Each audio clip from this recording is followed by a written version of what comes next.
Duck takes charge. "Do you know what?" asked Percy. "What?" grunted Gordon. "Do you know what?" "Silly," said Gordon crossly. "Of course I don't know what if you don't tell me what is." "The Fat Controller says that the work in the yard is too heavy for me. He's getting a bigger engine to help me." "Rubbish," put in James. "Any engine could do it," he went on grandly. "If you worked more and chatted less, this yard would be a sweeter, a better, and a happier place." Percy went off to fetch some coaches. "That stupid old signal," he thought. "No one listens to me now. They think I'm a silly little tank engine and order me about. I'll show them," he puffed as he ran about the yard, but he didn't know how. Things went wrong. The coaches and trucks behaved badly, and by the end of the afternoon, he felt tired and unhappy. He brought some coaches to the station and stood panting at the end of the platform. "Hello, Percy," said the Fat Controller. "You look tired."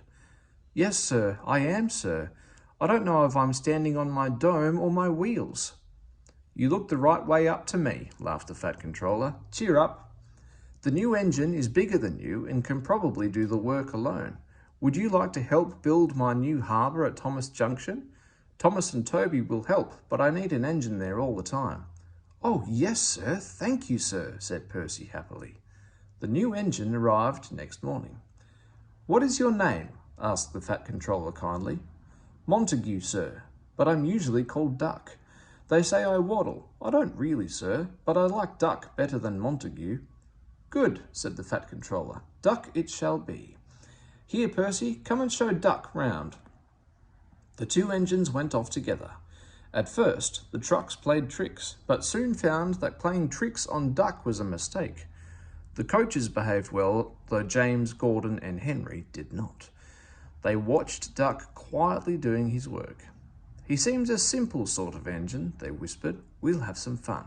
"Quack, quack," they wheezed as they passed him. Percy was cross, but Duck took no notice. "They'll get tired of it soon," he said. Presently, the three engines began to order Duck about. Duck stopped. "Do they tell you to do things, Percy?" he asked. "Yes, they do," answered Percy sadly.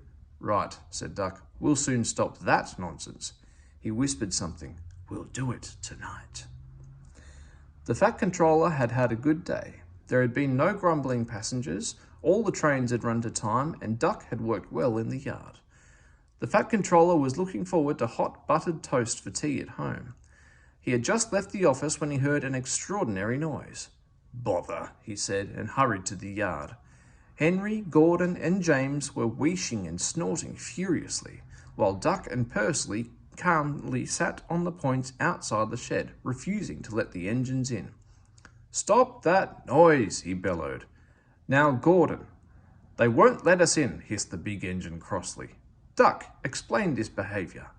"Beg pardon, sir, but I'm a Great Western engine. We Great Western engines do our work without fuss, but we are not ordered about by other engines. You, sir, are our controller. We will of course move if you order us, but, begging your pardon, sir, Percy and I would be glad if you would inform these, engines that we only take orders from you." The three big engines hissed angrily.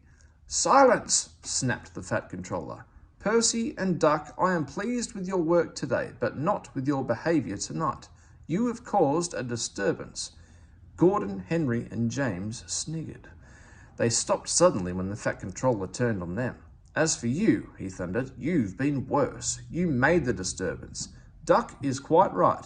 This is my railway and I give the orders." When Percy went away, Duck was left to manage alone.